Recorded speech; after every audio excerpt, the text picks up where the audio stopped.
I still remember the day I first set foot in Binger, Oklahoma, back in 1928. It was a small, unassuming town, like many others I'd visited over the course of my career as an ethnologist. Yet something about it gnawed at me from the moment I arrived. Perhaps it was the way the few locals stared at me, their eyes filled with a secret they knew I could never understand. Or perhaps it was the story I had come to investigate, a tale I had initially dismissed as mere superstition, but one that had, little by little, burrowed its way into my thoughts, like a dark shadow clinging to the edge of my reason. At the center of it all was an ancient mound, rising from the earth like a sentinel from some forgotten era. The townspeople spoke of it in hushed tones, as if merely mentioning its existence could summon something terrible.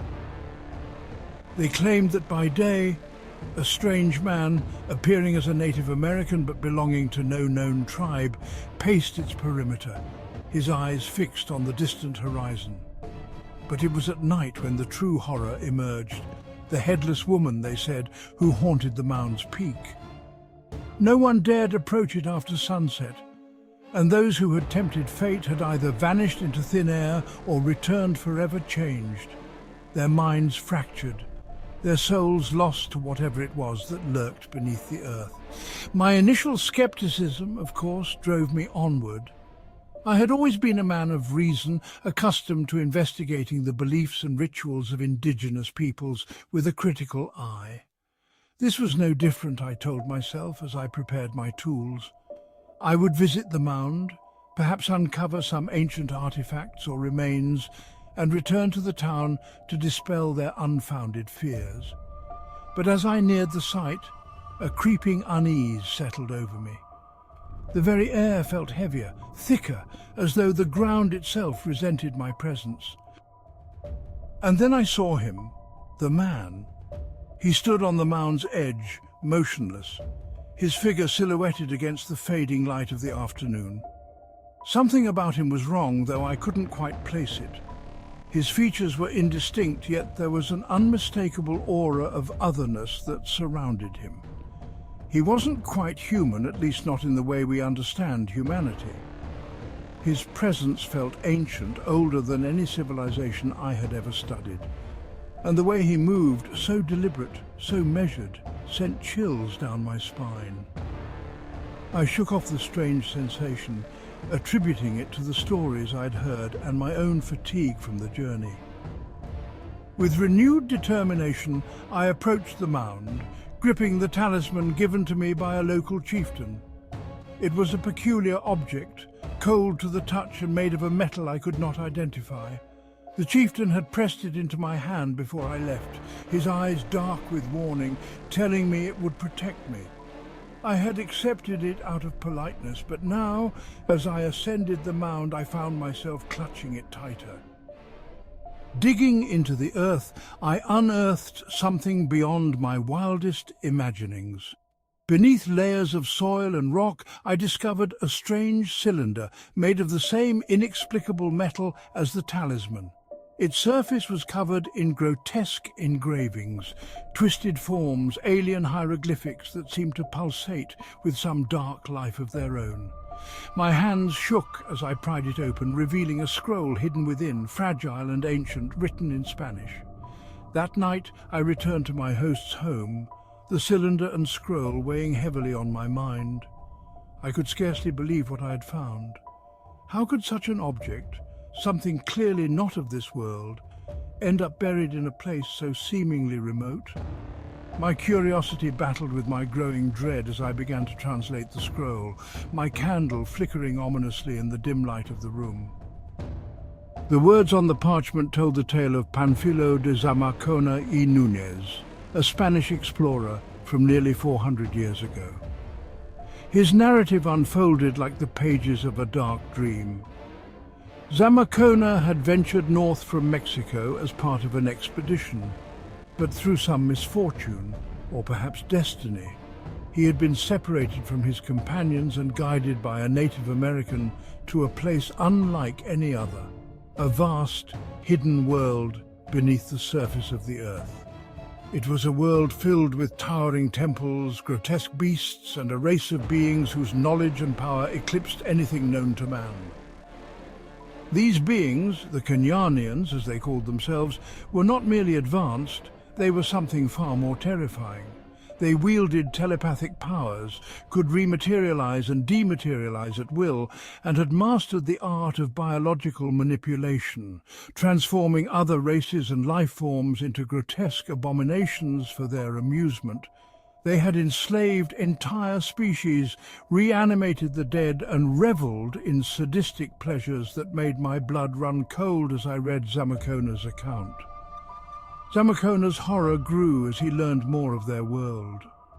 The Kenyanians had once lived on the surface, but when the last ice age descended, they retreated underground, building their twisted civilization upon the ruins of an even older race.